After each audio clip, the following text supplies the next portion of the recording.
Hello everybody, how are you? I hope you all are doing very well.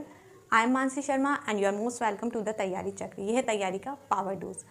आज की जो हमारी class होने वाली है वो मिल्टन की होने वाली है, यानी मिल्टन का वर्क ऑन हिज ब्लाइंडनेस और पैराडाइज लॉस्ट हमारे सिलेबस में है। तो आज हम ऑन हिज ब्लाइंडनेस से स्टार्टिंग करते हैं। आज हम पढ़ेंगे ऑन हिज ब्लाइंडनेस, लेकिन उससे पहले हमें मिल्टन की थोड़ी बहुत बायोग्राफी के बारे में पता होना चाहिए, यानी कि उनका बर्थ कहाँ हुआ और उनके इंपॉर्टेंट वर्क्स कौन कौन से थे, क्या क्या उन्होंने किया अपनी पूरी लाइफ टाइम में। ये सब चीज़ें हम लोग जान के फिर ऑन हिज ब्लाइंडनेस पे पहुंचेंगे। ऑन हिज ब्लाइंडनेस क्या है, कहाँ से उसका टाइटल आया है, उसकी लाइन टू लाइन एक्सप्लेनेशन को हम पढ़ेंगे। तो चलिए बिना देरी करे स्टार्ट करते हैं।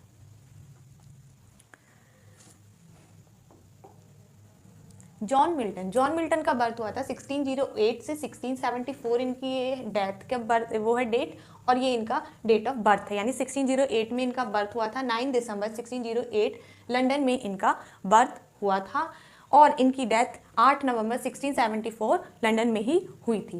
ये यानी 1608 यानी कौन सा टाइम पीरियड चल रहा था, उस टाइम पर जैकोबियन एरा चल रहा था जब इनका बर्थ हुआ था। अगर इनके प्रोफेशन की बात करें तो ये एक बहुत बड़े पोएट थे। ये तो आप सब लोग जानते ही हैं कि कितने बड़े पोएट थे, इन्होंने कितने बड़े बड़े वर्क लिखे हैं। इन्होंने एक बहुत बड़ा वर्क, एपिक वर्क यानी इनका पैराडाइज लॉस्ट भी लिखा है। ये स्कॉलर थे, बहुत पढ़े लिखे राइटर थे। सिविल सर्वेंट क्यों लिखा है यहाँ पर सिविल सर्वेंट, क्योंकि इन्होंने क्रॉमवेल के टाइम पीरियड पर as a secretary, Latin secretary और लैटिन ट्रांसलेटर भी इन्होंने उनके राज्य में वर्क किया था। किनके? क्रॉमवेल के राज्य में। ठीक है। एजुकेशन की बात करें तो इन्होंने सेंट पॉल स्कूल से अपनी स्कूलिंग की है, यानी कि इन्होंने स्कूलिंग सेंट पॉल स्कूल से की है। और अगर इनकी हम आगे की स्टडी के बारे में बात करें तो इन्होंने कैम्ब्रिज यूनिवर्सिटी से परस्यू किया था अपना हायर एजुकेशन को। कौन से कॉलेज से? क्राइस्ट कॉलेज से। इसीलिए इनको, क्योंकि क्राइस्ट कॉलेज से पढ़े हैं, इनको लेडी ऑफ क्राइस्ट भी कहा जाता है। लेडी क्यों कहा गया है? क्योंकि इनका जो फेस कट है, ठीक है, जो इनके फेस की बात हो रही है, और इनके जो फीचर्स थे बहुत शार्प थे, फेस कट बिल्कुल लड़कियों जैसा था, और जो इनके हेयर थे वो भी ब्लॉन्ड थे। इसलिए इनको, इनके जो फ्रेंड्स थे वो लेडी ऑफ क्राइस्ट कहकर चिढ़ाते थे, तब से इनका नाम लेडी ऑफ क्राइस्ट पड़ गया। इनके बारे में अगर हम बात करें तो ये इतने बड़े स्कॉलर थे कि इन्होंने इतनी पढ़ाई की, इन्होंने अलग अलग लैंग्वेज को एक्वायर किया। कौन कौन सी लैंग्वेजेस थी? यूरोप की सारी ही लैंग्वेज ऑलमोस्ट इन्हें आती थी। Latin, Greek, French, Hebrew, English जैसी और भी 9 लैंग्वेजेस थी जो इन्हें अच्छे से आती थी। ये प्यूरिटन एज से बिलोंग करते थे। प्यूरिटन एज क्या है? प्यूरिटन एज है, यानी प्यूरिटन का मीनिंग है प्योर। ये लोग अपने आप को प्योर बताते थे, यानी ऐसे प्रोटेस्टेंट्स जो सिर्फ रिलीजन को ही सब कुछ मानते थे। इनके लिए प्लेजर कुछ नहीं था, वो पाप था। इनका एक स्लोगन भी था, प्लेजर इज सिन, यानी वो प्लेजर को पाप मानते थे। वो प्लेजर किसी भी तरीके का हो सकता है, यानी कि एंटरटेनमेंट से दूर रहना, किसी भी मोह माया से इनको दूर रहना था। इनको मूवीज़ नहीं देखनी थी, इनको ड्रामाज नहीं देखने थे, सिर्फ पढ़ाई, रिलीजन, रिलीजियस चीज़ों को, यानी कि थियोलॉजी। इन्होंने इतनी सारी थियोलॉजीज अलग अलग लैंग्वेजेस में पढ़ी हैं। थियोलॉजी क्या होती थी? धार्मिक ग्रंथ को थियोलॉजी कहा जाता है। इन्होंने इतने धार्मिक ग्रंथ पढ़े हैं कि सिर्फ रिलीजन रिलीजन रिलीजन ही करते रहते थे। इनका मानना था कि जो एडम और ईव थे, यानी कि इनके फर्स्ट इंग्लिश पीपल जो क्रिश्चियंस हैं, वो एडम और ईव को अपने फर्स्ट मदर और फादर मानते हैं। तो इनका कहना था कि वो अर्थ पर अपने पनिशमेंट की वजह से आए थे कि उन्होंने फ्रूट ऑफ नॉलेज खा लिया था। ये हम अभी पैराडाइज लॉस्ट में पढ़ेंगे नेक्स्ट क्लास में, तब आपको अच्छे से समझ आ जाएगा। फ्रूट ऑफ नॉलेज खाने की वजह से इन्हें पनिशमेंट मिली थी अर्थ पर आने के लिए, और उन्होंने अर्थ पर आकर के क्या किया उन्होंने मल्टीप्लिकेशन की, यानी कि उन्होंने और बच्चे पैदा किए, और हम लोग भी उन्हीं की औलादे हैं, ये इनका मानना था। और इन्होंने ये कहा कि हम लोग अगर उनकी औलादे हैं तो हम तो बॉर्न सिनर हैं, यानी कि हमारे पैदा होते ही हम पापी बन गए, और हमारा सिर्फ एक ही मकसद है इस टाइम पर, सिर्फ हमें मोक्ष चाहिए, हमें अर्थ से वापस बुला लो, गॉड हमें हेवन में बुला लो। ये लोग ऐसा मानते थे, इसीलिए ये प्लेजर को सिन मानते थे और अपने आप को बॉर्न सिनर कहते थे। यहाँ तक क्लियर है? प्यूरिटन एज क्या है ये आपको क्लियर होगी। बाकी मैंने मेटाफिजिकल, प्यूरिटन, ये सब मैंने आपको हिस्ट्री ऑफ इंग्लिश लिटरेचर की क्लास में अच्छे से एक्सप्लेन किया हुआ है। आप जाइए और वहाँ से इसको पढ़िए। ठीक है, आगे बढ़ते हैं। इनके अगर हम लाइफ और करियर के बारे में बात करें तो चाइल्डहुड से ही ये बहुत हाईली एजुकेटेड थे। इनकी एक बहुत फेमस लाइन है, इन्होंने लिखा है कि 6 साल की उम्र से ही मैंने रात तक पढ़ना स्टार्ट कर दिया था, यानी कि ऐसा कोई दिन नहीं गया जब मैंने रात को पढ़ाई ना की हो। वो फिर पढ़ लिया है। मैंने आपको बता दिया कि 6 ईयर की, कौन से 6 ईयर थे वो, जब इन्होंने अपने आप को आइसोलेट कर लिया था, यानी इन्होंने अपने आप को पढ़ाई के लिए आइसोलेट किया था। कौन से ईयर से? 1632 से आइसोलेट हो गए थे 1638 तक। 1638 तक ये बिल्कुल अपने आप को पढ़ाई के लिए ही समर्पित हो गए थे। सिर्फ इन्होंने पढ़ा था और इन्होंने बहुत सारे ग्रंथ पढ़े थे, थियोलॉजी पढ़ते थे ये, और भी इन्होंने अदर सब्जेक्ट्स पढ़े हैं। बेसिक इन्हें नॉलेज इंग्लिश और लैटिन ग्रीक की बहुत ज़्यादा थी। ठीक है, इन्होंने लैटिन सेक्रेटरी अंडर क्रॉमवेल में भी इन्होंने वर्क किया। ये अभी मैंने आपको बताया था। आईसाइट के बारे में बता दिया मैंने। 1652 में इनकी आईसाइट खो गई थी, लेकिन उसके बाद भी इन्होंने लिखना बंद नहीं किया, बल्कि इवन जो इनका वर्क है एपिक वर्क, कौन सा, पैराडाइज लॉस्ट, और भी बहुत सारे वर्क इनके आईसाइट लॉस्ट होने के बाद ही आए हैं। ठीक है, कैसे लिखते थे ये उस टाइम पर? ये खुद नहीं लिखते थे, ये सिर्फ बोलते थे, डिक्टेट करते थे, और इनके फ्रेंड्स, कॉलीग्स और इनकी सिस्टर नहीं, इनकी डॉटर और इनकी वाइफ इनके लिखने में मदद करती थी, वो लिखती थी, ये बोलते थे। इनके मेजर वर्क्स हैं पैराडाइज लॉ 1667 में आया था, जिसमें मैन का फॉल दिखाया गया है। मैं आपको बताऊंगी, इसे पूरे डिटेल में हम अच्छे से पढ़ेंगे जितना हमारे सिलेबस में है, यानी कि 1 से 26 लाइन ऑफ बुक फर्स्ट। ठीक है, बुक फर्स्ट से हम इसको पढ़ेंगे। पैराडाइज रीगेन्ड इसी का सीक्वल था, जिसमें गॉड क्राइस्ट का यानी गॉड का टेम्पटेशन दिखाया, उससे कैसे डील किया गया है, जो कि 1671 में आया था। ये जान लीजिए पैराडाइज लॉस्ट का ही सीक्वल है। फिर सैमसन एगोनिस्टिस आया। इसमें जो सैमसन था वो ब्लाइंड हो गया था। ये भी इन्होंने अपनी पर्सनल लाइफ से इन्फ्लुएंस होकर वर्क लिखा है।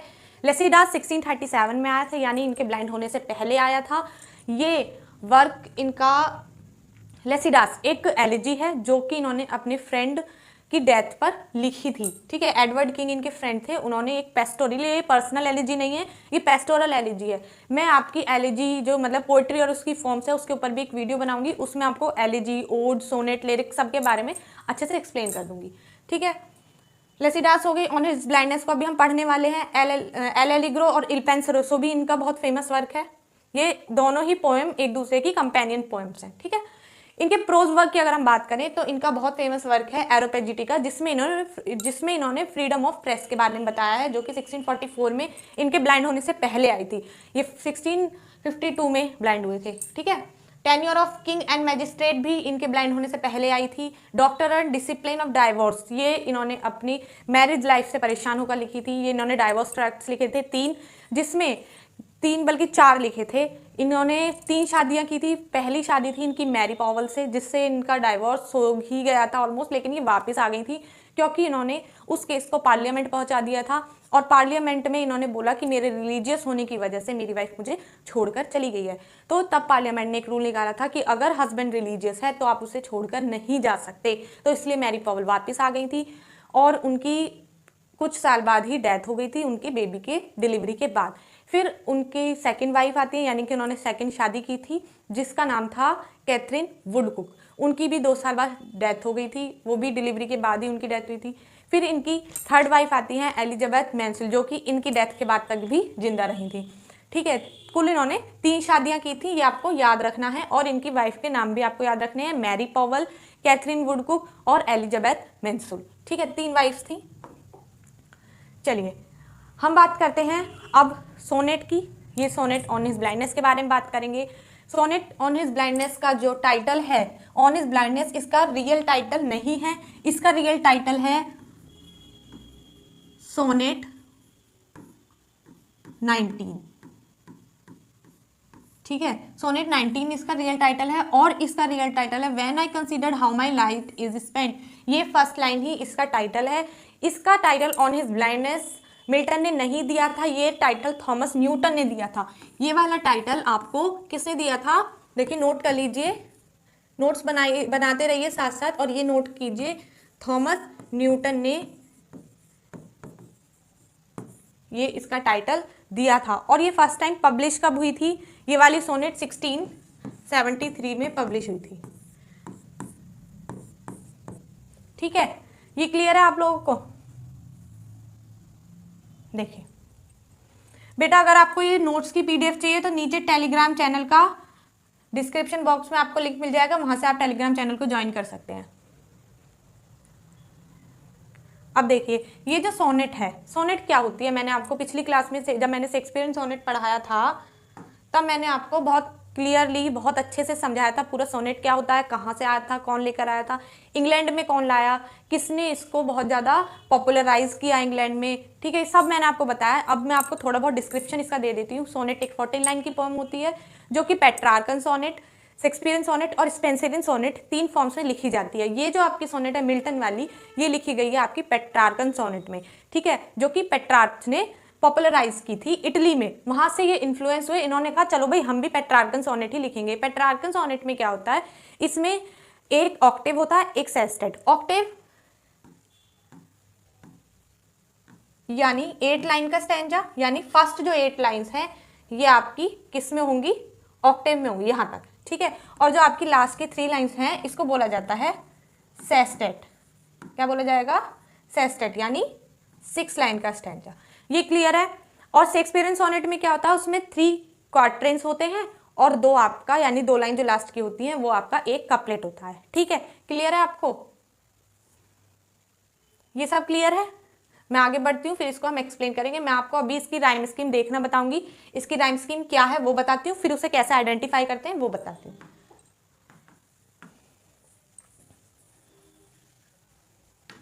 ये नोट्स बेटा जरूर बनाते चलना साथ साथ।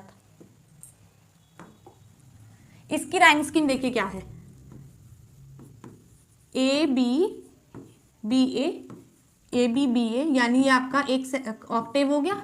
और सेस्टेट की बात करें सी डी ई, कहीं कहीं सी डी सी भी लिखा होता है, लेकिन यहाँ पर क्या यूज किया गया, सी डी ई, ठीक है। कैसे देखिए, फर्स्ट लाइन है स्पेंट, फोर्थ लाइन है बेंट, यानी ए और A, clear. Second line wide hide, यानी बी बी, ये आपको क्लियर है। राइम स्कीम पहचान ली आपने। फिर हम सेकंड स्टैंजा यानी कि 5th लाइन पर आते हैं। फर्स्ट स्टैंजा की 5th लाइन टी है यहाँ पर और यहाँ पर भी टी है, तो टी के साथ क्या चल रहा था, ए, फिर हमने ए लिख दिया, यहाँ भी ए लिख दिया। फिर वाइड हाइड चाइल्ड डिनाइड, यानी बी और बी, क्लियर हो गया। अब आ जाते हैं हम सेस्टेट पे, यानी लास्ट 6 लाइन पे अगर हम आएंगे तो हम देखेंगे नीड और कहाँ है स्पीड, यानी यहाँ हो गया सी और सी। बेस्ट रेस्ट, यानी डी डी।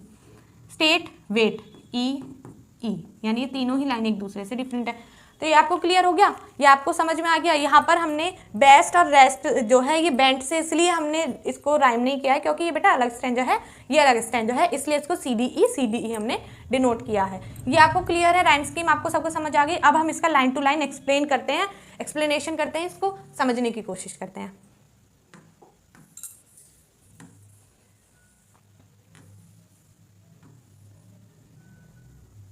देखिए क्या कह रहा है, When I considered how my life is spent, जब मैं सोचता हूँ मेरी लाइट यानी मेरी रोशनी, मेरी आंखों की रोशनी कैसे खर्च हो गई, कैसे खराब हो गई, कैसे चली गई। अभी तो मेरी आधी ही उम्र हुई है। एर half my days in the dark world and wide, यानी अभी तो मेरी आधी ही उम्र हुई है, अभी तो मैं कुछ भी नहीं किया अभी तो अपने जीवन में।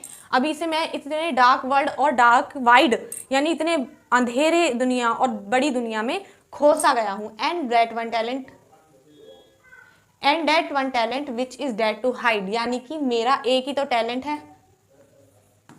क्लियरली देखिए पहले आप, ये क्या कह रहा है कि मेरा एक ही तो टैलेंट है और वो भी क्या है, डेथ के समान है। यानी अगर मैं उस टैलेंट से भी भाग जाऊंगा, उसे भी छुपा लूंगा, तो वो तो मेरे लिए मृत्यु के समान है, ठीक है। लॉर्ड विद मी यूजलेस दो माई सोल मोर बेंट, वो जबकि वो मेरे साथ अब भी है, ये जो टैलेंट है मेरे साथ है, लेकिन फिर भी वो क्या है, यूजलेस है। Though my soul more bent to serve therewith my maker and present my true account, यानी यहाँ पर क्या कह रहा है स्पीकर की जो मेरी सोल है, अब भी मेरी लाइट चली गई, मैं कुछ नहीं कर सकता, लिख नहीं सकता, लेकिन अब भी जो मेरी सोल है, मेरी अंतरात्मा है, मुझसे क्या कह रही है कि मैं अपने मेकर, अपने गॉड, मेकर से क्या मतलब है, मेकर से मतलब मैं अपने गॉड को अपनी जो टैलेंट है उससे कुछ प्रेजेंट करूं, अपने ट्रू अकाउंट को उनके सामने प्रेजेंट करूं, उन्हें कुछ दूं, ठीक है। लेस्ट ही रिटर्निंग चाइल्ड, यानी कि चाइल्ड का मतलब कि फटकारे ना, बस लेस्ट ही रिटर्निंग चाइल्ड, यानी कि बस वो मुझे डांटे ना, मुझसे गुस्सा ना हो, तो मैं उनके लिए अब भी कुछ लिखना चाहता हूँ। Dot God exact day labour like denied, क्या अब यहाँ पर क्या है, यहाँ पर जो वो है स्पीकर है कुछ क्वेश्चन कर रहा है, पूछ रहा है कि क्या गॉड अब भी मुझसे, यानी कि ऐसे जिसकी रोशनी आंखों की चली गई है उससे अब भी मेहनत करवाना चाहते हैं, लेबर करवाना चाहते हैं। I fondly ask but patience to prevent, यानी कि दैट मर्मर ये कह रहा है, स्पीकर कह रहा है कि मैं ऐसा अक्सर पूछता रहता हूँ, आई फॉन्डली आस्क, लेकिन जो मेरा पेशेंस है वो रोक लेता है उस मरमर को। यानी मरमर का मतलब है जो भी मैं अभी यहाँ पर बड़बड़ा रहा था कि गॉड क्या मुझसे लेबर कराना चाहते हैं, ये सब चीज़ें जो मैं पूछ रहा था, मेरा जो पेशेंस है वो इन सब बातों को रोक लेता है। ठीक है, ये बात यहाँ तक समझ में आई। देखो बेटा, इसमें क्या होता है, ऑक्टेव में ना क्वेश्चन पूछा जाता है, नेगेटिव होता है, जो स्पीकर होता है वो बहुत प्रॉब्लम्स को क्रिएट करता है, लेकिन सेस्टेट तक आते आते सेस्टेट में वो उसी क्वेश्चन का रिप्लाई करेगा आपको। यहाँ देखिए, यहाँ उसने क्वेश्चन पूछा है, अब आपको इसका आंसर इसमें मिल जाएगा। देखिए, इसका आंसर आपको इन 6 लाइन्स में ही मिलेगा जो इसने यहाँ पर क्वेश्चन पूछा है। I fondly ask but patient to prevent that murmur, ये मैंने आपको बता दिया। Soon replies God doth not need either man's works or his own gifts, यानी कि फिर तुरंत ही मुझे रिप्लाई मिलता है मेरे अंदर से ही कि गॉड को तो कुछ चाहिए ही नहीं।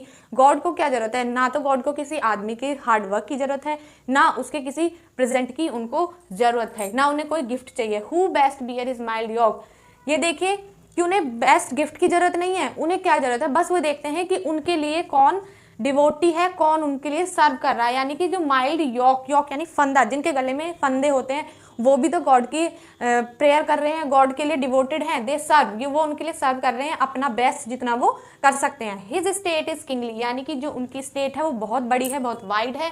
1000 एट हिज बिडिंग स्पीड, यानी कि 1000 ऑफ पीपल उनके लिए लगातार बिना थके स्पीड से वर्क कर रहे हैं। A poster land and ocean without rest, यानी कि वो बिना किसी रेस्ट के लैंड पर और ओशन पर उनके लिए सर्व कर रहे हैं, वर्क कर रहे हैं। लास्ट लाइन है, they also serve who only stand and wait, वो भी तो उनके लिए सर्व कर रहे हैं जो सिर्फ खड़े हैं हाथ जोड़कर और अपनी बारी का इंतजार कर रहे हैं। ये आपके राइटर खुद ही क्वेश्चन करके खुद ही आपको आंसर दे रहे हैं। और ये लाइन बहुत ज़्यादा इंपॉर्टेंट है, हर क्वेश्चन यानी हर क्वेश्चन पेपर में, हर जो आपका प्रीवियस क्वेश्चन पेपर है आप उसे उठा के देख लीजिए, ये क्वेश्चन आपको मिलेगा ही मिलेगा कि ये वाली लाइन किस वर्क से है। यानी ये आपका डबल स्टार मार्क कर लीजिए, ये आपको मिलेगा ही मिलेगा। ठीक है, क्वेश्चन की ये कहाँ से है, किस राइटर का है, याद तो आ जाएगा किस राइटर ने लिखा है ये लाइन और किस वर्क में लिखा है। तो आप इसको जरूर याद कर लीजिए। अगर आपने लाइन टू लाइन एक्सप्लेनेशन समझ लिया है तो फिर तो आप इजीली हर कुछ भी लाइन आ जाएगी ना उठ के, तो आप बता देंगे कि ये उस वर्क से है। ठीक है, क्लियर है आपको, यहाँ तक सभी को अच्छे से समझ आ गया। अगर आपको इसके बाद भी कोई डाउट रहता है तो आप मुझे कमेंट सेक्शन में बताइए, मैं आपको जरूर रिप्लाई करूँगी। और इस नोट, अगर आपको ये नोट्स चाहिए तो आप टेलीग्राम चैनल को ज्वाइन कर लीजिए, जिसका लिंक आपको डिस्क्रिप्शन बॉक्स में मिल जाएगा। नेक्स्ट क्लास में हम पैराडाइज लॉस्ट को कंप्लीट करेंगे, तो हमारे साथ बने रहिए। वीडियो को लाइक कीजिए, अपने फ्रेंड्स के साथ शेयर कीजिए। Thank you.